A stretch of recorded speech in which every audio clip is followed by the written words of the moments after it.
നമസ്കാരം. കുമ്പഴാൻ ക്രൂവിന്റെ പുതിയൊരു എപ്പിസോഡിലേക്ക് എല്ലാ പ്രേക്ഷകർക്കും ഒരിക്കൽ കൂടി സ്വാഗതം.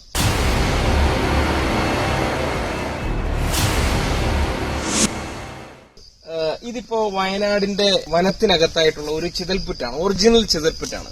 ഈ ചിതൽപുറ്റ് നമ്മൾ സിനിമകളിൽ ഒരുപാട് കണ്ടിട്ടുണ്ട്. എങ്ങനെയാണ് സിനിമകളിൽ ഇത്തരത്തിൽ ചിതൽപുറ്റ് ക്രിയേറ്റ് ചെയ്യുന്നത് എന്നുള്ളതാണ് ഇന്നത്തെ എപ്പിസോഡ്.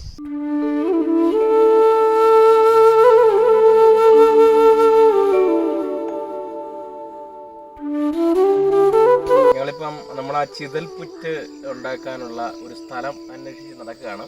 അപ്പോൾ ഈ ക്ഷേത്രത്തിന് ഇവിടെ അടുത്തൊരു കൊച്ചു ക്ഷേത്രം ഉണ്ടെന്നാണ് പറയുന്നത്. അതിനോട് അടുപ്പിച്ച് എന്താ പറയുക, നമ്മൾ സിനിമകളിൽ ഏറ്റവും കൂടുതൽ കണ്ടിട്ടുള്ള ഈ ചിതൽപുറ്റ് എന്ന് പറയുന്നത് എന്താ പറയുക, അമ്പലത്തിനോടനുബന്ധിച്ച് നാഗങ്ങൾ വരുന്നത് അങ്ങനെയൊക്കെയാണല്ലോ നമ്മൾ ചിതൽപുറ്റുകളെ നമ്മൾ കണ്ടത്. അത്തരത്തിലൊരു ചിതൽപുറ്റ്, സിനിമയിലുള്ള ചിതൽപുറ്റ് എങ്ങനെയാണ് ക്രിയേറ്റ് ചെയ്യുന്നത് എന്നുള്ളതാണ് നമ്മൾ ഈ യാത്രയിൽ നമുക്ക് നോക്കാം.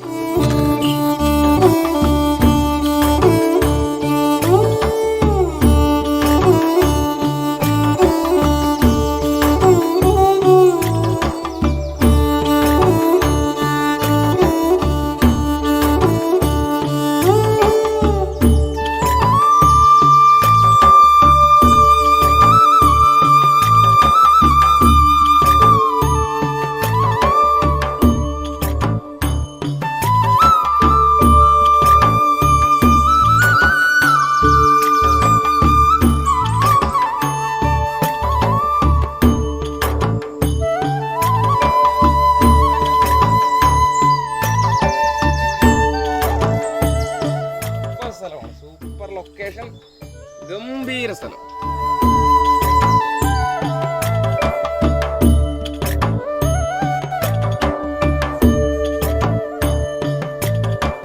നമ്മളപ്പോ ഈ ഭാഗത്തായിട്ടാണ് ചിതൽപുറ്റ് നമ്മൾ സെറ്റ് ചെയ്യാൻ പോകുന്നത്.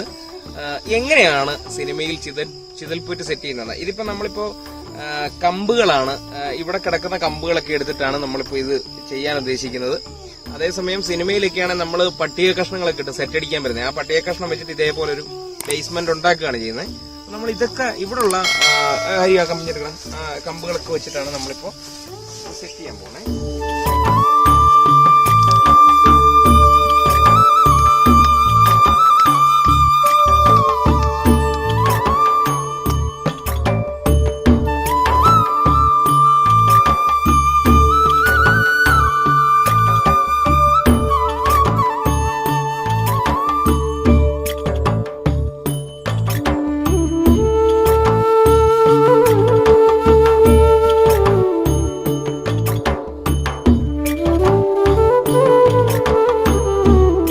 നമ്മൾ ഇവിടെ കിടക്കുന്ന കമ്പുകൾ വെച്ചിട്ടൊക്കെയാണ് നമ്മൾ ഇതൊക്കെ സെറ്റ് ചെയ്തിരിക്കുന്നത്. ഇങ്ങനെയൊക്കെ പൊക്കി ഇങ്ങനെയൊക്കെ കമ്പ് ഹൈറ്റിൽ കൊടുത്തിരിക്കുന്നു, അതേപോലെ ഇങ്ങനെ ഹൈറ്റിൽ കൊടുത്തിരിക്കുന്നു, പിന്നെ ഇങ്ങനെ വെച്ചിരിക്കുന്നത്. എന്താണെന്ന് ചോദിച്ചു കഴിഞ്ഞാൽ നമ്മൾ പ്ലാസ്റ്റർ ഓഫ് പാരീസ് ഈ ചാക്കില് മുക്കി ഇടുന്ന സമയത്തേക്ക് നമുക്ക് ഇതിനൊരു ഒടിവ് കിട്ടണം. ഇങ്ങനെ കിട്ടും, ഈ ഒരു ഷേപ്പിലായിരിക്കും കിട്ടുന്നത്. അതായത് ഇങ്ങനെയായിരിക്കും ഇങ്ങനെയായിരിക്കും ഇത് കിട്ടുന്നത്. അപ്പൊ അതാണ് നമ്മളിപ്പം, അങ്ങനെയാണ് പ്രതീക്ഷ.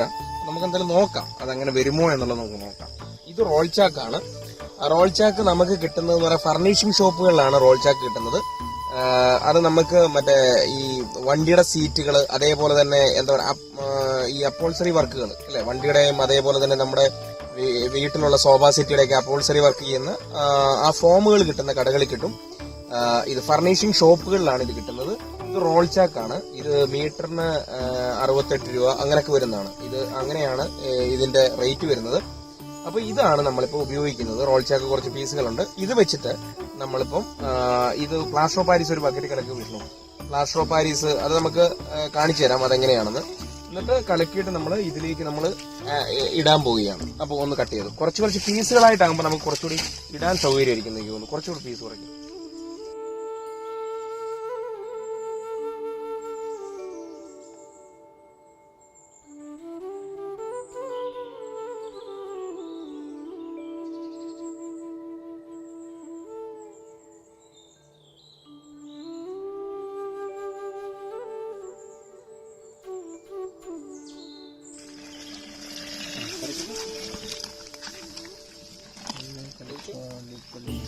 പെട്ടെന്ന് പ്ലാസ്റ്റർ ഓഫ് പാരീസ് സെറ്റ് ആവും.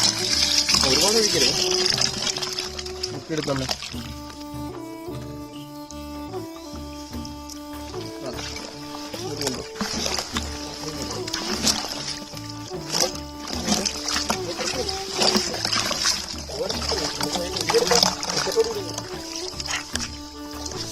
അപ്പൊ നമ്മൾ ആ ചാക്കിലേക്ക് പ്ലാസ്റ്റർ ഓഫ് പാരീസ് മുക്കിയിരിക്കാൻ നോക്കുന്നു. പുറത്തിട്ട്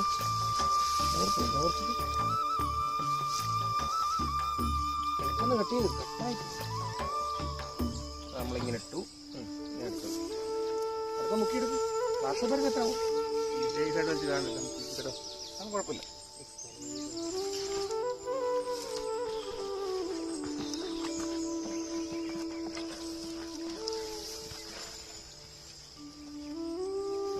അടുത്ത പ്ലാസ്റ്റർ ഓഫ് പാരീസ് കലക്കിക്കും.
ഇതിന്റെ ഒരു കളർ വരുന്നത് മണ്ണിന്റെ കളറാണ് വരുന്നത്. അപ്പൊ ബ്രിക്ക് റെഡ് ആണ് സാധാരണ നമ്മൾ അടിക്കാറുള്ളത്.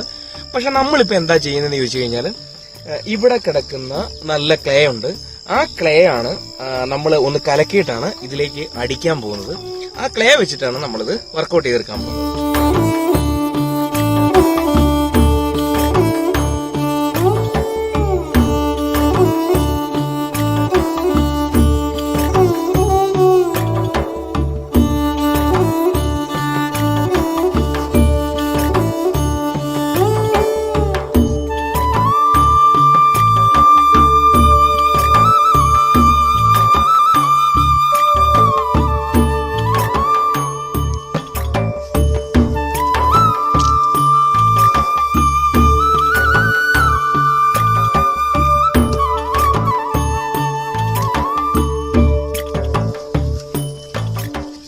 നമ്മളിപ്പോ ഈ ചെളിയില്ല, ഇതുപോലുള്ള ചെളി കിട്ടുന്നില്ലെങ്കിൽ നമുക്ക് തീർച്ചയായിട്ടും പ്ലാസ്റ്റർ ഓഫ് പാരീസ് ആണ് അഭികാമി. അതുകൊണ്ടാണ് നമ്മൾ പ്ലാസ്റ്റർ ഓഫ് പാരീസിന്റെ ഇത് ആദ്യം നമ്മൾ കാണിച്ചത്.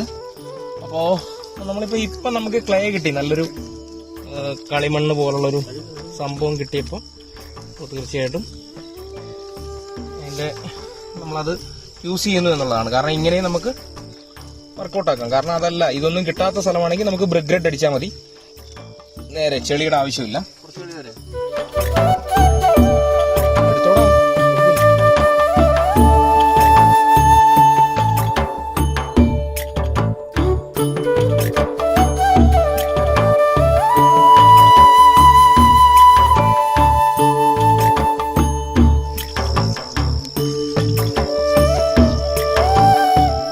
പുറത്ത് കൊടുത്താൽ രസമായിരിക്കും. നമ്മള് ഒരു പൊത്ത് ഇങ്ങനെ കൊടുത്താൽ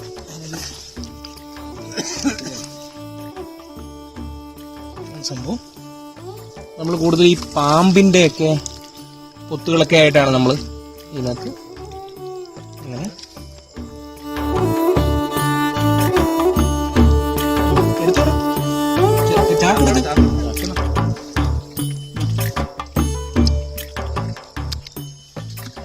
ഓക്കെ.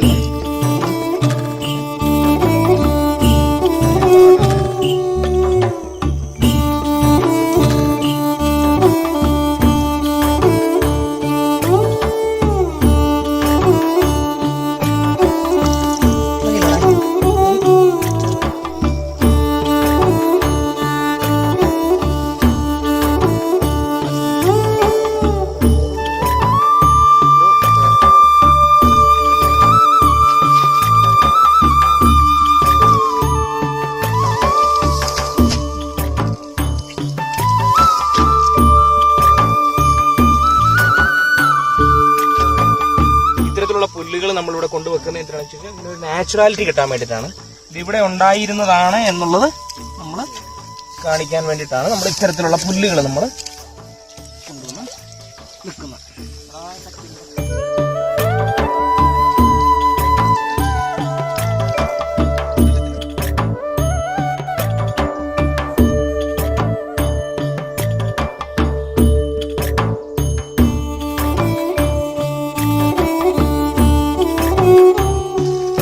ഇതിപ്പോ നമ്മൾ ഇടുന്നത് അറക്കപ്പൊടിയിൽ നമ്മള് ബ്രിഗ്രെഡ് മിക്സ് ചെയ്തതാണ്. അറക്കപ്പൊടിയിൽ ബ്രിഗ്രെഡ് മിക്സ് ചെയ്തതാണ് നമ്മൾ ഇടുന്നത്.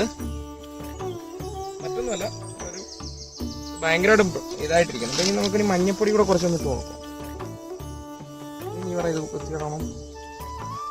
അപ്പോൾ ഇപ്പൊ നമ്മൾ മഞ്ഞപ്പൊടി നമ്മൾ ഇട്ടിരിക്കുന്നത് എന്താണ്, ഒരു ഫീല്, നമ്മൾ ഒരു ക്ഷേത്രത്തിന്റെ ഒരു അവസ്ഥയിൽ നമ്മൾ ഇത് വർക്കൗട്ട് ചെയ്യുവാണെങ്കിൽ ഭയങ്കര ഫീൽ വരാൻ വേണ്ടിയിട്ടാണ് നമ്മൾ മഞ്ഞപ്പൊടി ക്രിയേറ്റ് ചെയ്തിരിക്കുന്നത്.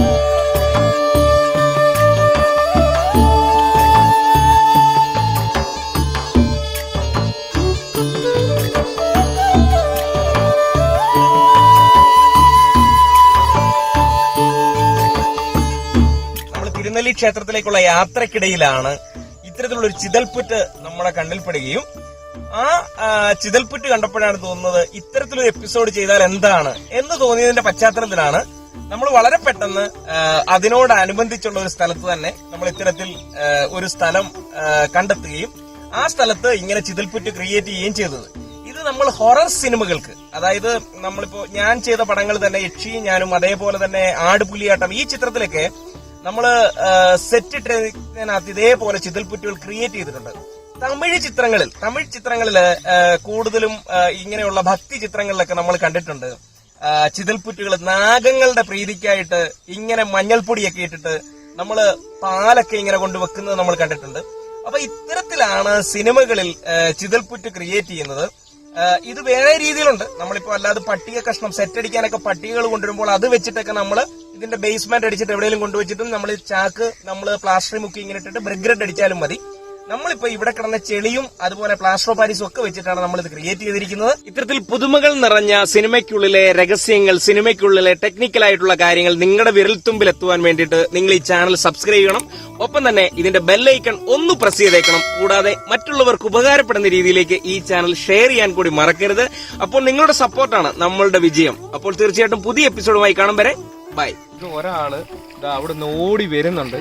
ഇവിടെ എന്തോ സംഭവമാണ്, എന്തോ നമ്മൾ ചെയ്യുന്നു, എന്തോ ഇതിൻ്റെ അകത്ത് എന്താണ് ചെയ്യുന്നതെന്നുള്ള ഒരു ആവലാതി കൊണ്ട് പുള്ളി ഓടി വരുന്നുണ്ട്. ഓടി വരികയാണ്. ഇതേട്ടാ ഞാനിതിന് സംഭവം ഒന്ന് അറിയാൻ വേണ്ടി വന്നതാ. 5 പേരുണ്ടായിരുന്നു ഇവിടെ ഇങ്ങനെ. അപ്പൊ ഞാൻ കണ്ടത്തിൽ വെള്ളം തിരിക്കാൻ വേണ്ടി വന്നത്. ദൂരെ കാണുമ്പോൾ എന്തോ ഒരു ചാക്ക്. ഇതെന്തോട്ട് തോന്നുന്നു ചേട്ടൻ? എന്തോട്ട് പുറ്റിന്റെ ഒരു അപ്പോ നമ്മുടെ ഏറ്റവും വലിയൊരു വിജയമാണ്. കാരണം പേരെന്താ? മാത്യു എന്നാണ് ചേട്ടന്റെ പേര്. ചേട്ടൻ ഇവിടെ തന്നെ ഇതിന്റെ അപ്പുറത്ത് ആ വയലൊക്കെ ചേട്ടൻ ഈ കാണുന്നൊക്കെ ഇദ്ദേഹത്തിന്റെ വയലാണ്. അപ്പൊ ഈ വയലിൽ എന്താണ് നമ്മളിവിടെ വന്ന് ചെയ്യുന്നതെന്നുള്ളത് പുള്ളിക്ക് ഒരു ആവലാതി കൊണ്ട് പുള്ളി ഓടി വന്നതാണ്. ഇവിടെ വന്നപ്പോൾ കണ്ടപ്പോൾ ഒരു ചിതൽപുറ്റ്, വളരെ പെട്ടെന്നാണ് ചിതൽപുറ്റ് ചെയ്തേക്കുന്നത്.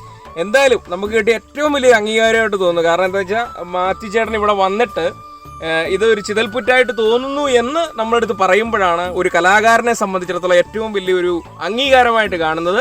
അപ്പോൾ എന്തായാലും ഈ സമയത്ത് നിങ്ങളോട് ഇദ്ദേഹത്തെ പരിചയപ്പെടുത്താൻ കഴിഞ്ഞതും വലിയൊരു ഭാഗ്യമായിട്ട് കാണുന്നു. അപ്പോൾ നമ്മൾ ഇത്രയും എന്താ പറയുക സുന്ദരമായ ഒരു പാടമാണ്.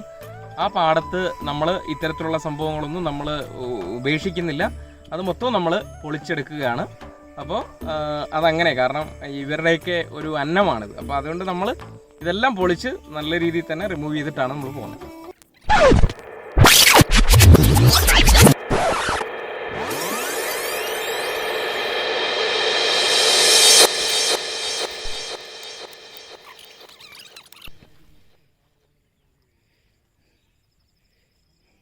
വയനാടിൻ്റെ മനോഹാരിതയിൽ ഏകദേശം ഞങ്ങൾ ഇവിടെ വന്നിട്ട് ഏകദേശം 3-4 ദിവസത്തോളമായി. ആ 4 ദിവസം കൊണ്ട് ഏകദേശം 10 എപ്പിസോഡുകളോളം നമ്മൾ ചെയ്തിരിക്കുന്നു. കുറേ നാളുകൾക്ക് ശേഷമാണ് ഞാൻ മധുവേട്ടൻ്റെ വീട്ടിലെത്തുന്നത്. അതിങ്ങനെ വളരെ ഗംഭീരമായിട്ടുള്ള ഒരു എന്താ പറയുക, ഒരു സ്വീകരണം തന്നെയായിരുന്നു ഞങ്ങൾക്കിവിടെ കിട്ടിയത്. അപ്പോൾ തീർച്ചയായിട്ടും പുതുമകൾ നിറഞ്ഞ എപ്പിസോഡുകളുമായിട്ട് വീണ്ടും ഞങ്ങൾ ഇതിലും മനോഹരമായ വേറൊരു സ്ഥലത്തേക്ക് ഇനിയും നിങ്ങളെ കൈപിടിച്ചുകൊണ്ട് ഞങ്ങൾ പോകുന്നതായിരിക്കും. അപ്പോൾ ഇവിടുന്ന് നമുക്കിപ്പോൾ തൽക്കാലത്തേക്ക് വിട വാങ്ങാം. ഇനിയും ഒരു ദിവസം നമുക്ക് വീണ്ടും ഇവിടെ എത്താം.